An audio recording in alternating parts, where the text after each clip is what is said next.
Good day, my friends of the baseball cosmos. Here we are in premiere, our premiere for this season, and I have a treat for you. As I have been promising, I have the president of the Negro League Baseball Museum in Kansas City, Mr. Bob Kendrick, with us today, sir. It is an absolute honor and a pleasure to be with you here today, and thank you so much for joining us here in the baseball cosmos, sir.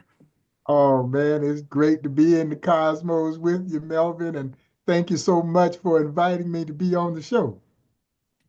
Thank you so much, sir. And I am floored by how quick you were to return my call. I was not ready to speak with you when you returned the call, but we took care of it and everything. And I look forward to speaking with you about everything that the Negro Leagues Museum does, sir. Now, I would like to begin this by appealing to my younger audience because I did tell my children that their Black History Month homework was going to be a really good one this year because I'm talking to the president of the only museum that celebrates Black history of baseball. Is that correct? Yes, the world's only museum that is solely dedicated to preserving and celebrating the rich history of African American baseball, and as I like to say, Melvin, its profound impact on the social advancement of America.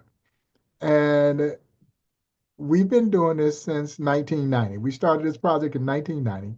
And it started in a little one-room office right across the street from where my office is now, upstairs above the Negro Leagues Baseball Museum, the old historic Lincoln building. And that office wasn't much bigger than my office. And as I oftentimes tell the story, guys like the late great Buck O'Neill and other local Negro Leaguers who were still with us at that time. Sad to say, they've all passed on. All the guys who were living in Kansas City when we started this museum, there were a number of Negro League players that were still with us. They've all passed on. But Melvin, they literally took turns paying the monthly rent to keep that little office open. And with it, our hopes and dreams of one day building a facility that would pay rightful tribute to this incredible story of triumph over adversity that was driven by a pure passion to play what America was calling its national pastime. And we haven't looked back since. Today we're recognized as America's national Negro Leagues Baseball Museum. And of course, we have grandiose plans that we announced in 2023 to build a brand new 30 plus thousand square foot Negro Leagues Baseball Museum here at historic 18th and Vine, where the museum operates in the same area that the Negro Leagues were established. Well, I saw a picture of you hanging out with Steph Curry. So the museum is not going anywhere. The museum's got profile. I saw you. And I was going to ask you two things before we start diving deep into the history here. Because when I was doing a little bit of digging, a little bit of my homework, kind of like every good journalist should, I found out that you were a basketball player. Is that correct? Oh, You Melvin, I thought I could shoot it. I shot a lot. Hey, you were in the you were a basketball player in college, which I, means you I were got to much more play. talented naturally than the average Yeah, guy at no, the I YMCA. played a couple years of small college basketball out here in the Kansas City area at a small liberal arts school called Park College. When I went, it is Park University now, and I came out to Parkville, Missouri from Crawfordville, Georgia, a town of about 500 people east of Atlanta, west of Augusta. And I came out here to go to school, and I've been here in this area ever since. And so, yeah, I always loved the game of basketball. And to meet Steph was something that was pretty doggone cool. I'm in San Francisco doing a program with the San Francisco Giants. They were doing their African American Heritage celebration. And so they had myself, Condoleezza Rice, Steph Curry, and others who were involved. And we're all on the field. And I actually did a panel discussion with former Secretary of State Condoleezza Rice, which was so amazing. And then on the field, as they were doing some of the pregame ceremonies, I got a chance to meet Steph, who was there supporting the event with the Giants. And my now 13-year-old granddaughter, she just thinks that that is the coolest thing ever that her That is grandpa got great. to hang out briefly with And Steph. you told her that you got to give him some pointers on how to Yeah, shoot it, yeah, yeah, so yeah. As a that matter that of way he fact, needed to get better. I remember when I posted the picture on social media, I said one of us is the most prolific shooter in basketball history, and the other one And the is other Steph one Curry. is Steph Curry. I'm sure that you got a kick out of that, and that must have been a great experience. Well, But I and he's also a told tremendous fan of history. And That's the great. first thing he said to me when he met me is that I have to come to Kansas City to see the Negro Leagues Baseball Museum. That is awesome. And you know what? If you could coordinate his visit with mine, that would be great because, I would love Listen, to run into we him will one work. day over there. I'm just out of nowhere. And if I just happen to run into Steph Curry while I'm over there, you know what?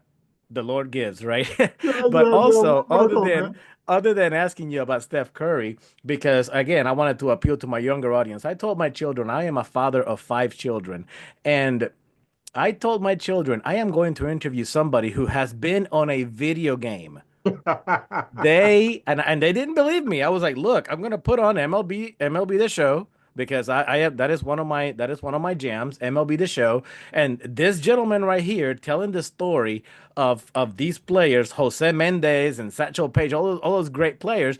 I am going to interview this person, and they wanted me to ask you, and this is to appeal to our younger audience because we have to appeal to the younger audience. Of course. They wanted me to know.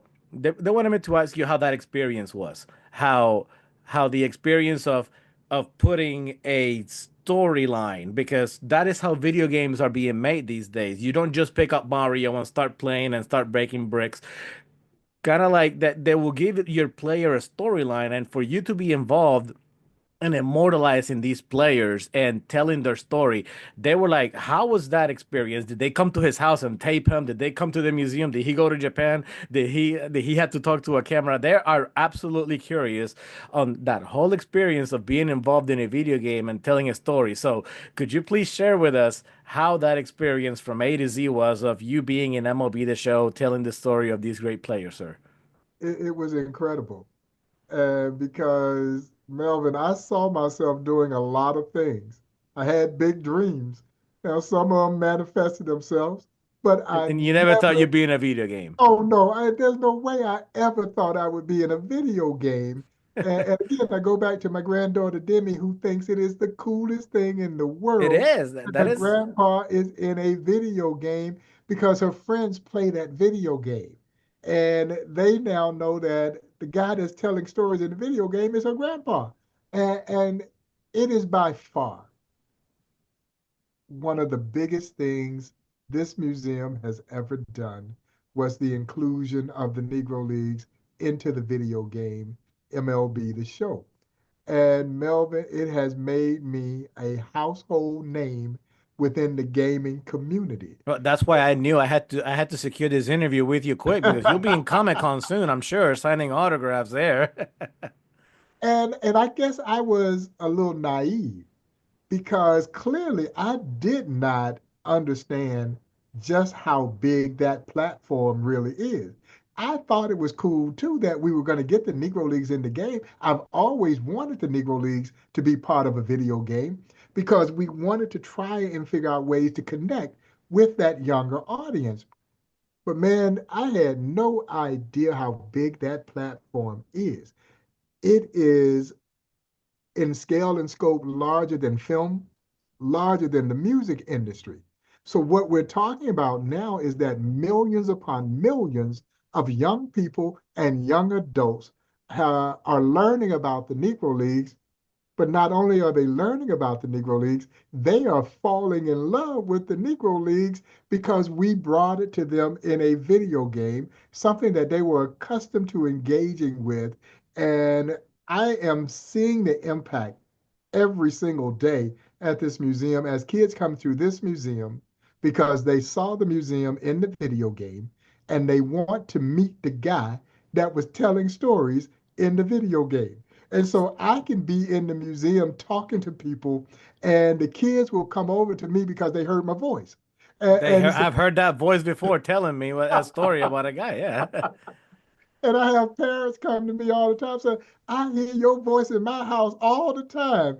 And it just makes you feel good about what we've done because I do believe that there's a misnomer that our children don't care about history. Melvin, they do care about history when history is presented in a way that resonates with them. And when we put the Negro Leagues in the video game, and you're right, you know, San Diego Studios, Sony PlayStation, they were very smart. They didn't just throw these players in with their stats, but no context to them. We created what is called the storyline The mode. storyline. Uh-huh. And these short vignettes, you put a killer soundtrack with it, and it holds their imagination. You know, two sidebar stories relative to the game that gives you an indication of the impact.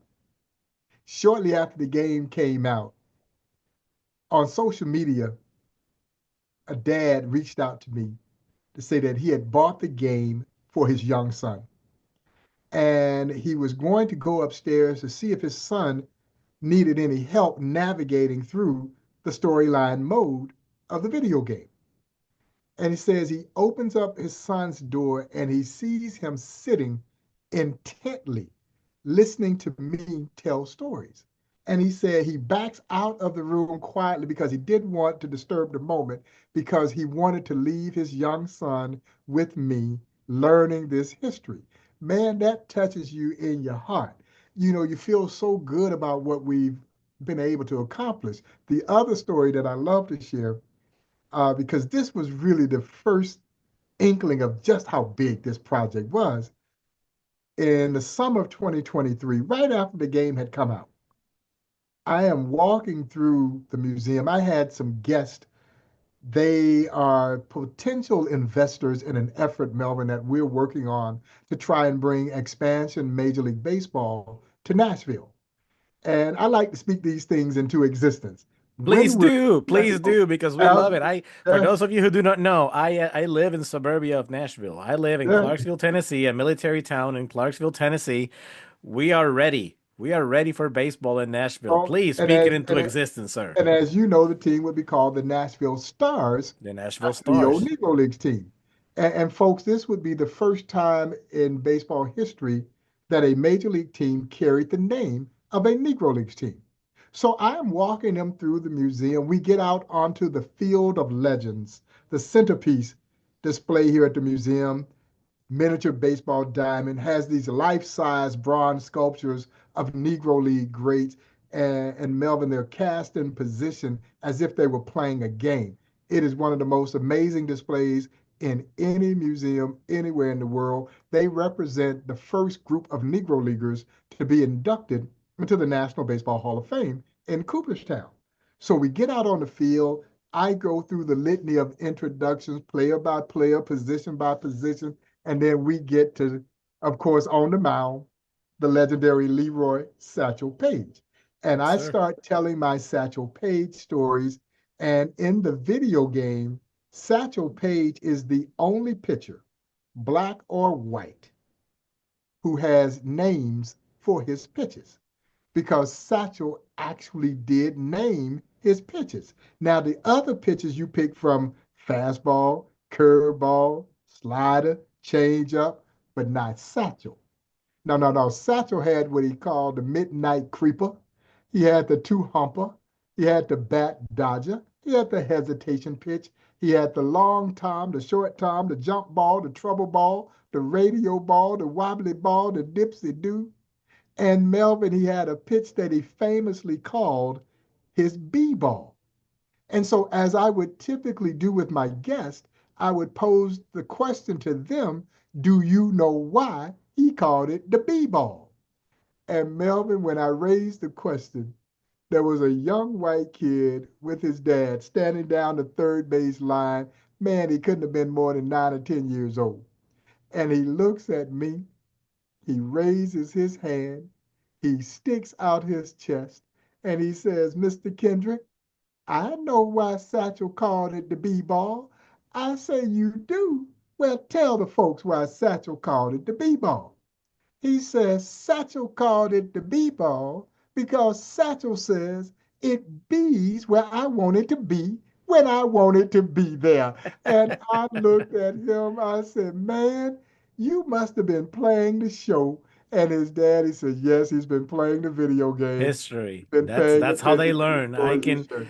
That is I how they can learn. if you put it in a song and you put it in an app, that is how they learn. And a lot That's of how they times learn. adults don't like it, but that is how they are wired and that is how they learn.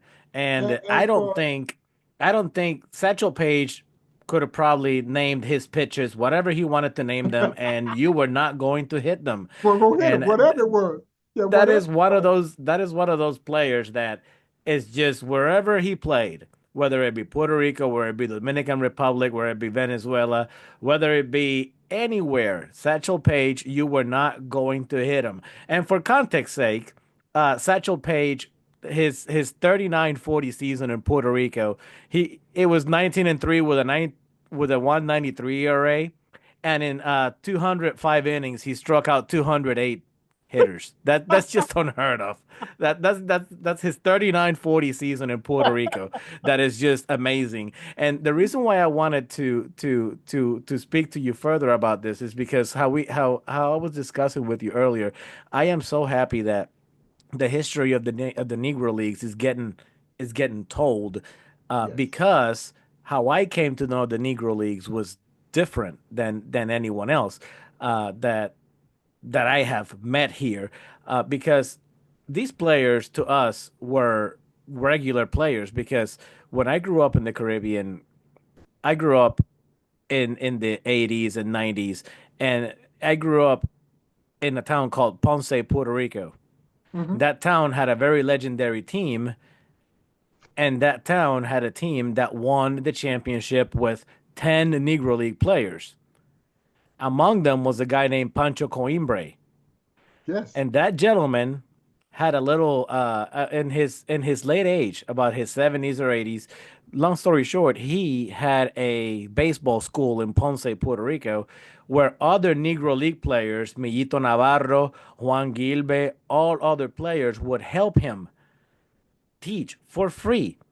Little did I know, I was getting taught the game of baseball by major league players who played in the Negro Leagues, but they did not get the rightful recognition as major leaguers up until here, about 5 years ago when it happened. But that's how I came to know the Negro Leagues. When I asked my dad, that I remember like it was today, Mr. Coimbre, he was sitting there with a guayabera and a fedora, and I asked my dad if he played major leagues like Clemente, because Clemente is our everything over there, and he said he played in the Negro Leagues. And I remember what are the Negro Leagues, and that's how I started, finding out about everything they did and what great players they were. And I'm going to give you a little frame of reference here, and I'm going to go back to you here in a minute. Of the top 12 hitters, because I know in the Caribbean, we play a different brand of baseball. We play hitting. I know walks are okay, and that's good and great, but in the Caribbean, you're going to swing. You're going to swing the bat. In the Caribbean, you're going to swing the bat. The top 10 of the top players of career batting average in Puerto Rico, of the top 12, seven of them are Negro League players. Willard Brown, Pancho Coimbre, Tetelo Vargas, Bob Thurman, Alfonso Gerard, Buster Clarkson, and Luis Canena Marquez. Of the all-time leaders of Puerto Rican baseball, of the batting average, seven of those 12. And I'm old enough to remember when the Holy Trinity of baseball was Aaron, Ruth, Mays, one, two, three. In Puerto Rico, you know, it's Brown because he hit 350 lifetime. You don't just hit 350 lifetime. No, And no. Coimbra never struck out. And the what I wanted to tell you, share with you, is this: that there is a record of Satchel Paige saying that Coimbre gave him a lot of trouble. There is And I nobody have I he have gave a him Coimbre jersey on display here at the museum. because he just never struck out. He just Listen, didn't and strike this out. is not a this is not a euphemism. He went through 3 seasons where he didn't strike out. Not a single So strikeout. And these gentlemen that I have back here, everybody knows who they are. And when Buster Clarkson, Bob Thurman, George Crow, Willie Mays, Hank Aaron in Puerto Rico, those gentlemen are part of history, of baseball history, not black baseball history, not African American. They are part because they they they were not forgotten. I want you to know, sir. These players in the Caribbean, they were not forgotten. Monty Irvin, they are Yeah. in their rightful place in history in Puerto Rico. And I wanted also to know about because I always get asked about the future. The future, like you were talking about a future expansion of the Negro Leagues Baseball Museum, and when I told people I'm gonna talk to Mr. Kendrick, people want to know in the future, is there an opportunity to highlight what all these players did specifically in the Caribbean? Willie Mays, February 12th, everybody knows, February 12th, 1955, Willie Mays ends the Caribbean series with a home run. That is that is history in the Caribbean and all their efforts. And I would like to see if would there be an opportunity in the future, either through a display or through any other initiative that their efforts in the Caribbean, Josh Gibson's efforts in the Caribbean, and Satchel Paige, and all these countless gentlemen, Tetelo Vargas in the Dominican Republic, Jose Mendez, Yes, who is on record that McGraw said that I'll take him over Christy Mathewson. That's on of record.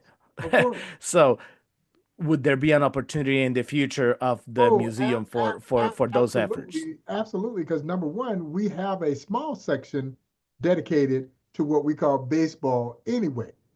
And in that section, I'm so proud that we have Willard Brown's Puerto Rican Hall of Fame plaque on display. We also have the Puerto Rican Hall of Fame plaque that belonged to the legendary Leon Day. Leon Uh-huh. Day. And both were extraordinary players in the Negro Leagues who were beloved in Puerto Rico. Willard Brown, as you well know, I don't know if the younger Puerto Rican baseball fans know this, but Willard Brown, They're about to. Please tell yeah, us. They're about to. This is why we're Willard here. Brown, and you touched on it a little bit. He was as beloved by the older Puerto Rican baseball fans as their native son, Roberto Clemente, Yes, he because was. Willard Brown was the truth, y'all. And in Puerto Rico, his nickname, Ese Hombre. Ese hombre. Uh-huh. Ese Hombre, that man. Ese hombre. For Yeah. for context sake, this is and obviously Willard Brown did not make his reputation in Puerto Rico on his name alone. He came to Puerto Rico and he hit his first season. He hit nothing but 410 for Humacao and Arecibo. Then he took 5 years off and he came back and hit 390. Yeah. So there's a reason why they like seeing him, and it's because he put on one heck of a show. He put on Career the show. lifetime average of 350. And for context sake, people might say, well, that's just another league. Roberto Clemente hit 323 career in this league.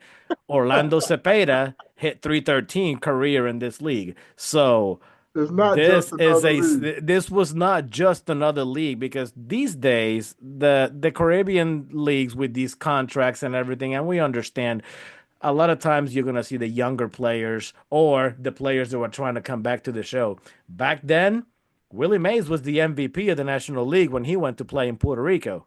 So they were And seeing a prime oh, absolutely. player. Absolutely. And so, as you mentioned, Willard had gone down, he was a star for the Kansas City Monarchs, a star outfielder in the National Baseball Hall of Fame. He had gone down previously. He goes up and joins the St. Louis Browns. He and Hank Thompson are the two black players that essentially break the color barrier. Hank Thompson breaks the color barrier. Willard Brown would then join them, both with the St. Louis Browns. Both of them come from the Kansas City Monarchs. Well, Willard Brown's first plate appearance with the Browns, he had just gotten there, so he didn't have his bats. He borrowed a teammate's bat. And his first plate appearance, he hit a home run. When he gets back to the bench, the teammate broke the bat. Welcome to the major leagues. Welcome to the league. And so Welcome both of to them the were league. unceremoniously released from the Browns at the end of that 47 season. See, a lot of people don't realize that there were five guys who joined the major leagues in 1947.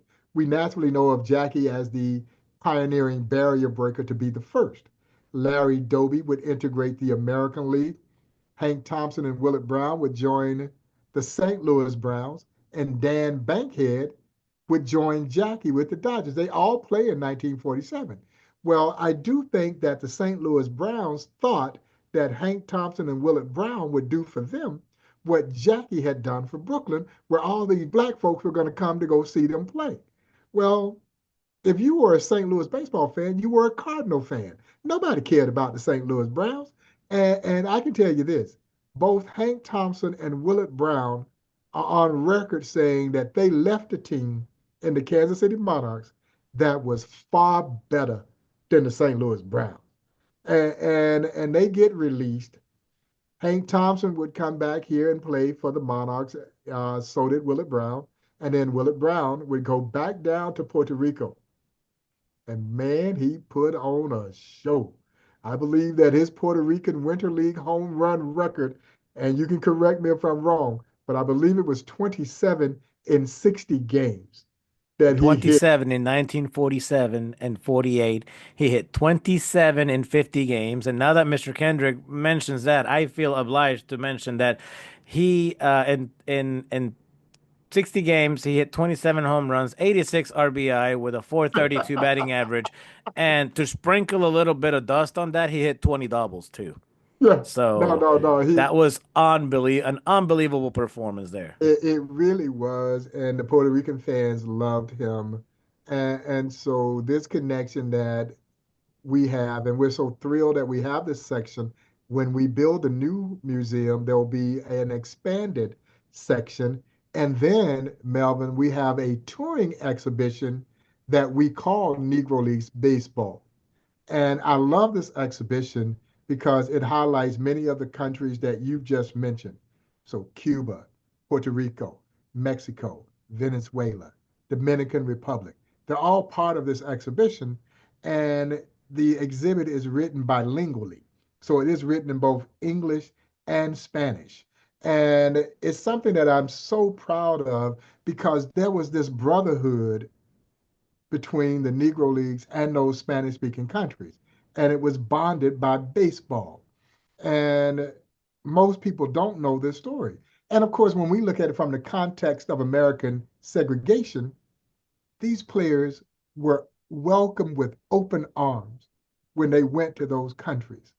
They stayed in the finest hotels. They ate in the finest restaurants that those countries had to offer. Then they come back home and would be treated like second class citizens.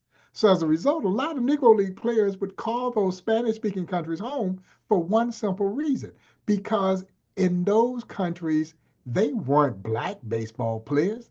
They were just baseball players. And that's all they ever wanted to be. And so that brotherhood was significant. We're proud to share that story. I am looking forward to the expanded museum so we can highlight even more of these stories. But when you come to the museum, you'll see Oscar Charleston playing in down in Cuba, and where he was a huge star in Cuba. Or there's Ray Dandridge in his Mexico uniform. Uh-huh. Willie James Wells, who spent a lot of time playing in Mexico. His nickname was El Diablo, El the Diablo. devil. He could dig it out of the dirt. So there were these just a constant show of support for these players in those countries.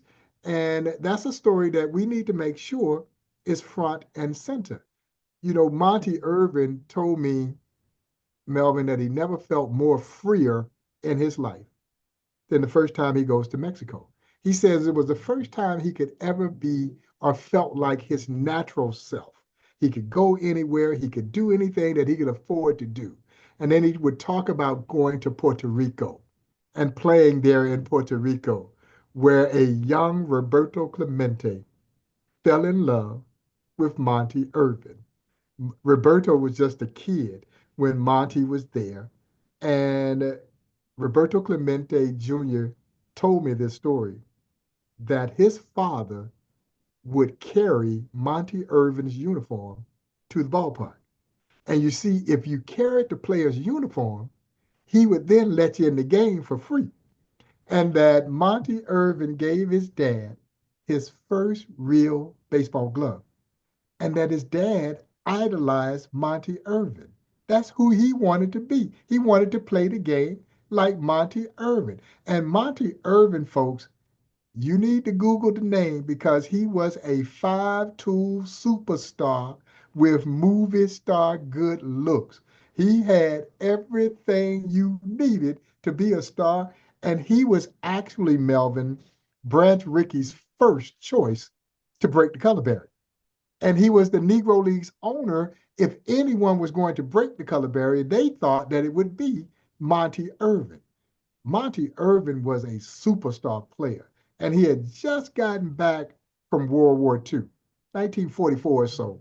And he was suffering from what he would then call shell shock. Today, we call it, of course, PTSD. But the reason that he wasn't the first wasn't because of the PTSD.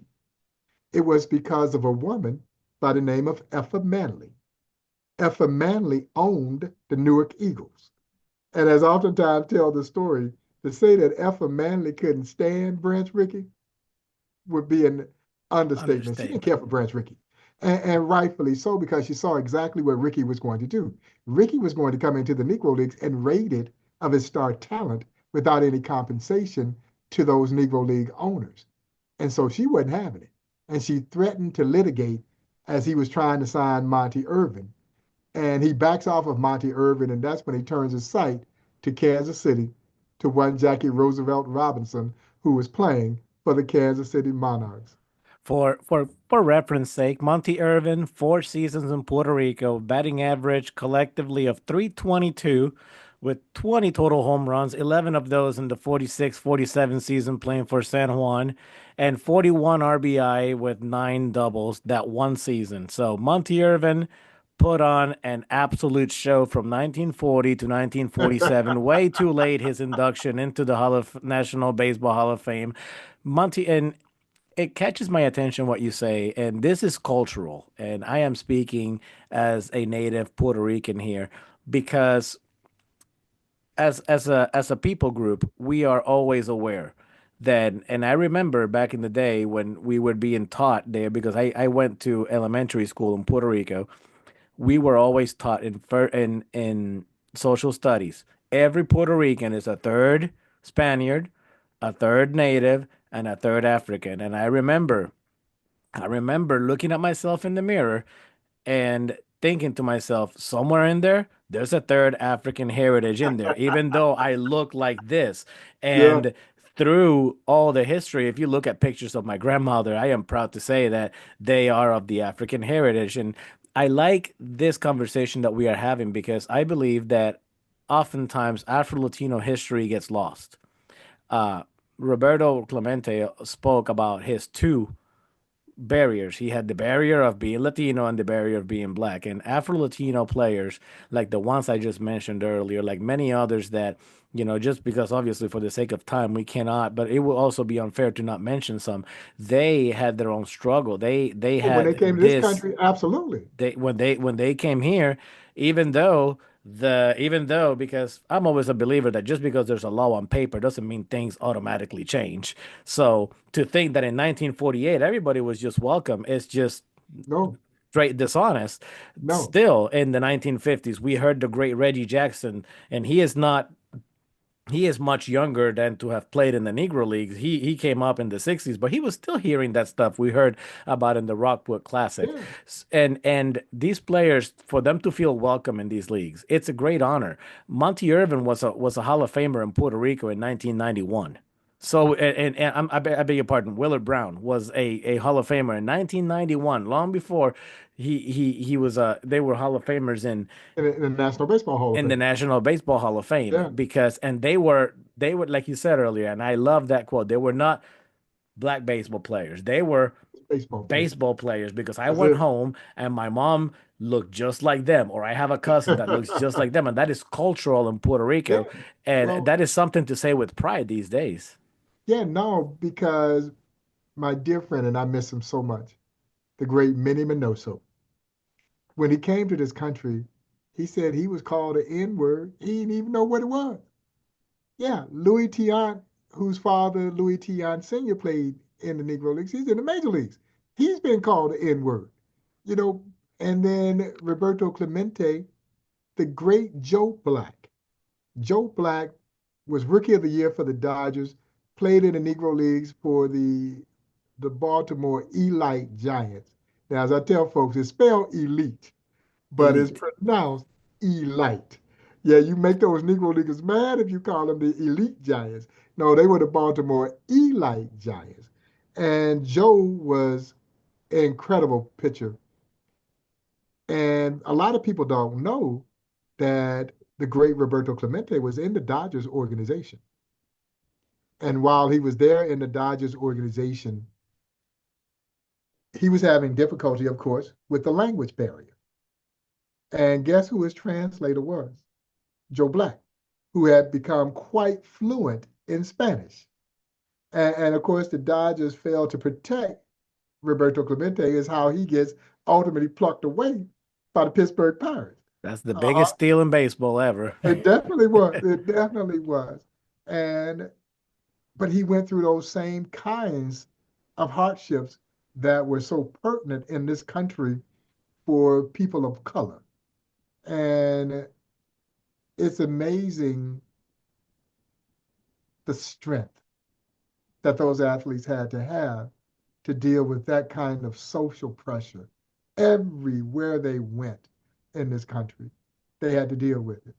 And it was even magnified by those players who played in the Negro Leagues. I one of my biggest pet peeves is when we were talking about the integration of stats, and I'm a big statistician in my real life. I'm a big data analyst guy.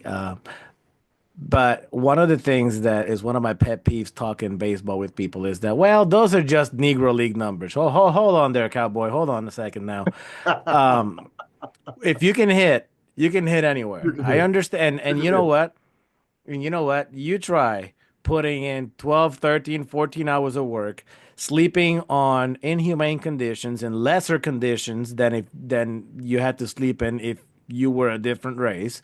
And then you deal with the mental struggle of being called that and your family threatened and and all the social vitriol that came with being a black player back in the 40s, 30s and even into the 50s and 60s and then you put up those numbers that they put and see because these numbers don't exist in a vacuum. They and do I wish we had much more reliable numbers? Absolutely. But I am not going to say those are just Negro League numbers. Those are just Negro League numbers. Have you ever gone to a batting cage and try to hit a baseball? I don't care where you are. And Satchel And Paige was pitching, and there yeah. were other pitchers. There were not like when people think that. Yeah, I know Jackie Robinson, Monty Irvin, Satchel Paige. They were not the only ones. There was Exactly. Mule Studdles. There were George Crow. There Exactly. were all the other Exactly. players, and I don't. So my way to respond to that is, look, a player is a player, and they did what in their time was considered the top of their playing profession. It is not their fault. They should not be held. They Their can stats only should play not against who they suffer. can play against. Their stats, the validity of their stats should not suffer because the world around them was not ready to embrace them. Exactly. That it E- is not their fault that the world Exactly. around them was not ready to see Babe Ruth get struck out by a black man. They were And, not ready for that. and there will always be, I guess, a cross section of the population that just simply will not accept the notion that these black ball players, these brown ball players, were as good, if not better, than their white counterparts. They just refused to accept that notion. And we're here to tell you that they were just as good as their counterparts. And when we look at what happened, and I've always said this, that had the doors opened sooner, the record books would be entirely different. So what happened? Entirely. Major Absolutely. League Baseball went back and reopened the doors, and now the record books are entirely different. So just because Josh Gibson's name is now ahead of Ty Cobb's name, it doesn't diminish Ty Cobb. It Not at just all. tells you how great Josh Gibson was, and it should be a portal, a gateway into deeper understanding. You should want to learn who the heck Josh Gibson was and why is he now elevated to this position. 1943, he hit 466 in a season. I'm gonna go out on a limb and say that ain't gonna be broken. Hey, And listen, I play at an adult league. I play at an adult league, and as part of my of my exercise, because I'm a 43-year-old man and I got to stay active. But the average, and this is in Nashville, Tennessee. This is not in a small city. The average age of that league would be about 30. Do you think everybody's hitting 466 in that league? Because oh, if you ask a lot of people that deny these numbers from the Negro Leagues, they're gonna tell you, they were just underhanding the ball, really underhanding the ball. That's yeah, that yeah, yeah, that's yeah, yeah, yeah. that is just preposterous because just because again, just because record keeping was spotty, just and you look, it's the world. It's look around. If there had they been given the opportunity, the record books would look like they look now.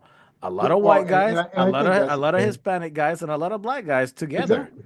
And I tell people, for those who sometimes doubt the talent that was there in the Negro Leagues, look at what happened right after Jackie Robinson breaks the color barrier. And it's one of my favorite factoids. Melvin, from 1949 through 1959, 9 of 11 National League MVPs were former Negro League stars. Now, we're not talking rookies of the year. We're talking MVP. The Now, best player in the league. The American League was just so slow to integrate. The American League didn't want a great black ball player. They just kind of came along for the ride. And so Elston Howard would be the first black MVP in the American League. I remember the late great Bob Gibson. He would say of the American League, the black players thought that the American League was a place where old ball players went to die. My And the goodness. National League was far more aggressive in signing that talent.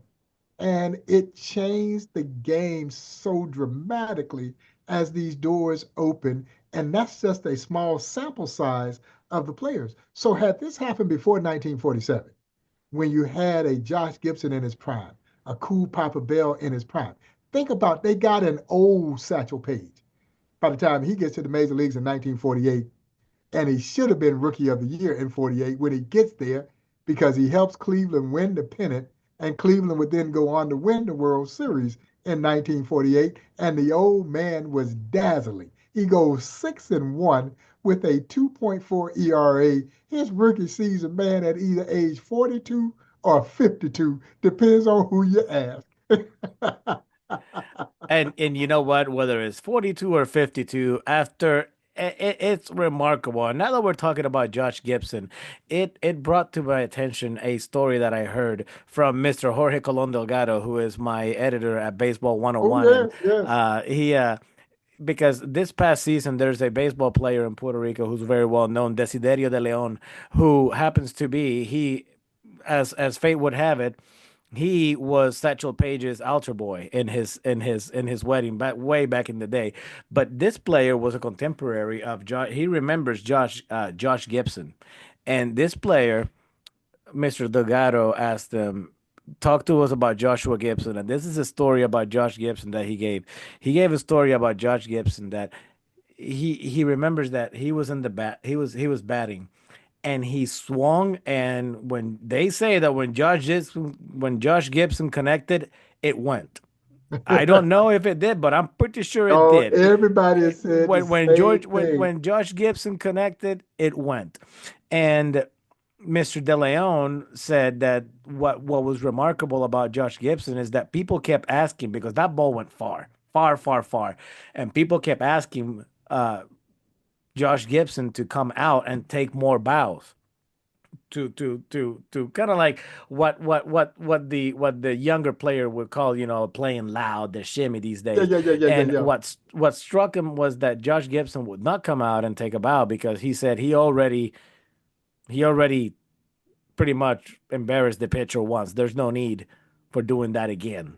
Yeah, So these gentlemen were not only, and this is not about playing loud or anything, but this just shows you that these gentlemen cared about more than the numbers. They cared about how they represented themselves, and they knew that they were on a mission, and they knew that it more than likely was a matter of time until one of them was going to yeah, break, and they yeah. didn't want that reputation of them being a certain kind of way. All they cared about was playing. And one more little quip about Josh Gibson, 1941 to 42 in Puerto Rico, and 123 ABs. He hit 13 home runs and hit none other than 480 average with 43 RBI and 12 doubles and 123 at bats And against folks, against the major catcher league now, pitchers. please remember he's a catcher.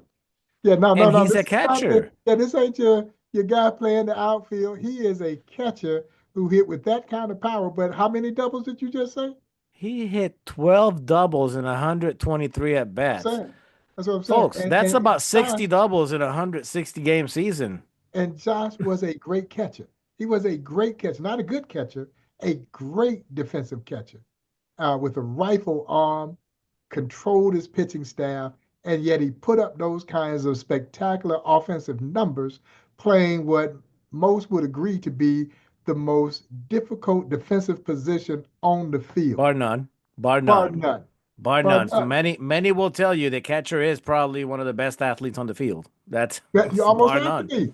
You have to be. Bar none. And the beating you take and just squatting. Just Just squatting. squat. Squat about 600 times a day and see if you like it?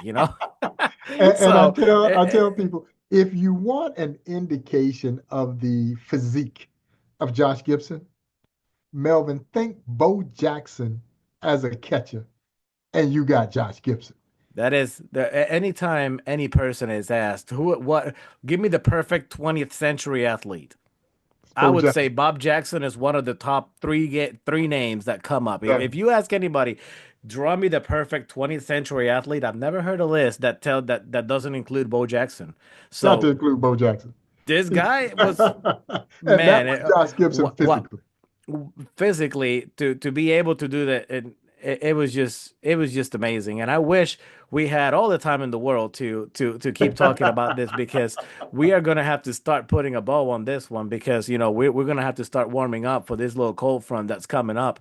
But I do not want to end this time without thanking you for Yeah, for man, all my you've pleasure. done to preserve Black history, uh, all you've done to preserve the history of baseball because this is baseball history. This is not Black baseball history. This is baseball history. Baseball This history. is this is this is this is something that happened, and you know what?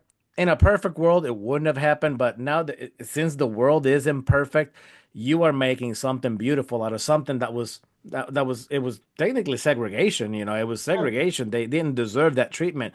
yeah, But you're looking for a diamond in the rough, and you're looking at the stories being told, and that is part of why I created the Baseball Cosmos. I wanted the stories told of players that didn't get their stories told a lot, and I really appreciate. Thank you for especially the Afro Latino players, the Coimbras, and because they a lot of them never played quote unquote major league, but now they didn't play in the National League, they didn't play in the in American League, America. but as of 2020, they did play in the They major played in leagues, and Major League. we I could not be more grateful for to because now I can tell people that major leaguers coach me first of all because Coimbra and Yeah, Gilbert they coach me, and but because their names will live on, and their legacy is going to live on. And And Melvin, their names and legacy should live on. See, as I tell people all the time, their story should not die when that last Negro Leaguer leaves the face of this earth. No, their legacy should play on. And that is the role of this museum.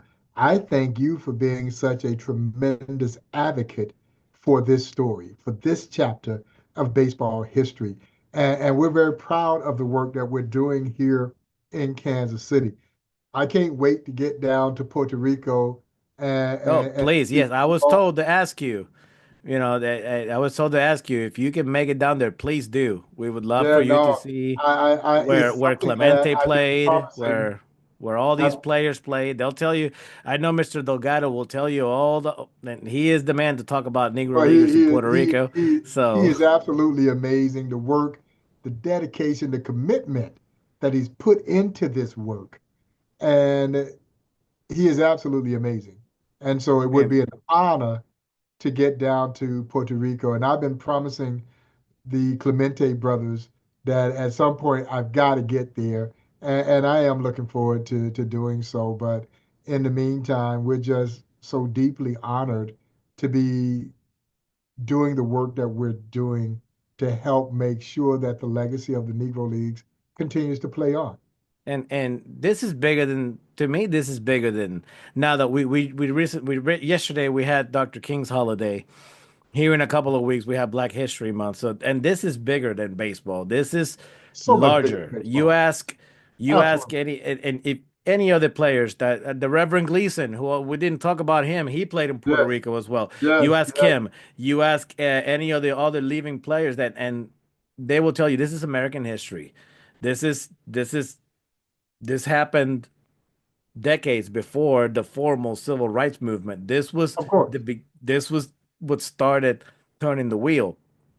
But this is Jackie Robinson is not a baseball player. These are not baseball players. These are pioneers. Pardon me? These are history makers. Yeah, And again, yeah. thank you so much for telling their story.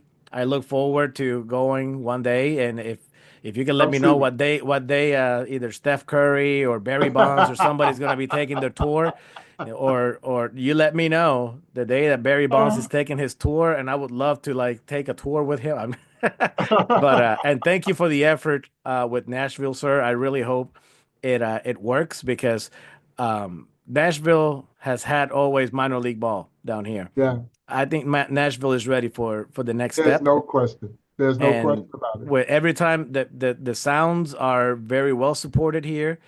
Vanderbilt is here and it was well supported. Home Run Derby X came here last year. I did an interview with Pedro Alvarez, former major leaguer and Vanderbilt alum. He tells me they're ready here for baseball. Oh, it's no question. So It's no all question. these This is efforts, I really hope they such a come to vibrant, fruition. booming city.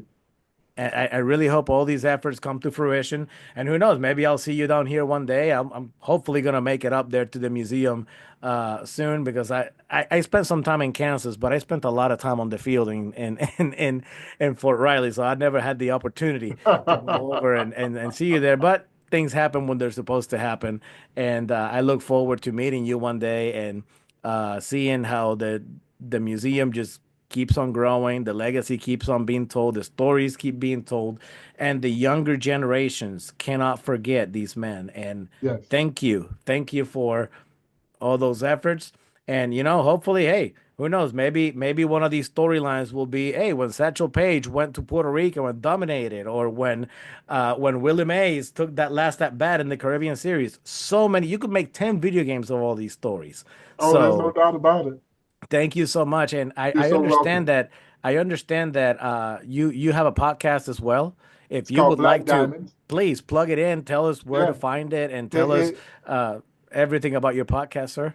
Yeah, it is called Black Diamonds, Untold Stories of the Negro Leagues that I do in partnership with my friends over at Sirius XM Radio. We just completed the fifth season of the podcast, but the entire catalog of podcasts is available anywhere that you get your podcast. So Spotify, Apple, anywhere that you download podcast is there. Check it out. We've got over 100 episodes now in the can, and people have responded so tremendously to this podcast. And we've had a great time talking Negro Leagues history, contemporizing it with current athletes, former athletes, people who have written about the subject matter. Very engaging conversations. Well, thank you so much, sir, again, and I look forward to catching up. I gotta, that trip to Kansas City is about 10 hours, so I need some listening, so I'm gonna Yeah, probably yeah, yeah, plug yeah, in and yeah. start catching up on Black Diamonds, and Black Diamond. again, you personally are at the museum, correct? You Oh, yes. when you like Yeah. somebody. If I'm I don't not mean to send any traveling, I'm here. stalkers your way, but I don't mean to send any stalkers or any craze fans your way. If you're out there and you want to meet Mr. Kendrick, he is very Please, approachable. always, He always. you don't have to stalk. You you wrote him an email and he responded like within minutes. So, but you are personally at the museum, Almost every showing day. If I'm not traveling, I'm here. And I that is love getting down amazing. into the gallery and meeting people and telling stories and taking them on tours of the museum because it's just something that is so meaningful and special to me. And I hope they enjoy it. They seem to enjoy it as much as I do. So, Well, I can tell that you have a passion for it, sir. And thank you again. And I look forward to meeting you. And our fans, I would love to stay here talking baseball history, but life must go on, and we gotta save some for other times because we didn't even scratch the surface. no, We uh no. So I'm we looking need to forward to talk having, about we didn't talk about Reverend Gleason. We didn't talk about Quincy Troop going to yes. and we didn't talk about Josh Gibson, the manager, not only the catcher and the we didn't talk about Tetelo Vargas, we didn't talk about Jose Mendez, but if we talk about all of them at once, then there's no No, series. it's something else. We left a little bit on there so that you can have me back on again. Absolutely. We look forward to it, sir. And thank you again for all your efforts. And we hope that the museum nothing but grows from now on. And if you are out there and you are in the Kansas City area, the Kansas City is much bigger than the Power and Light District. Go take a gander around because I remember the Power and Light District. That was a nice area, but it's much larger than that. Go ahead Yeah, and pay a visit to Mr. Kendrick over there at the Negro Leagues Hall of Fame and learn something because that is the purpose of museum preserving history so we can absolutely. learn it, we can replicate the good part of it and never repeat the bad parts of it. Yes. So, Mr. Kendrick, I Thank hope you, you my have a man. really good night. Thank you so much for being here. This is Melvin Anytime. Lopez for Baseball Cosmos for Bob Kendrick and for our producer. Our producer, our producer is Santos. He was supposed to be here today. He's gonna help us backstage, but he apologizes that he couldn't be here with us. But Santos, the baseball aficionado, he's gonna be helping me clean up this interview a little bit because he's a little more techie than I am. For our producer, thank you so much, Santos. Catch him on the baseball aficionado as well. This is Melvin Lopez with Bob Kendrick. Thank you so much, and we will talk to you at another time with part two one day.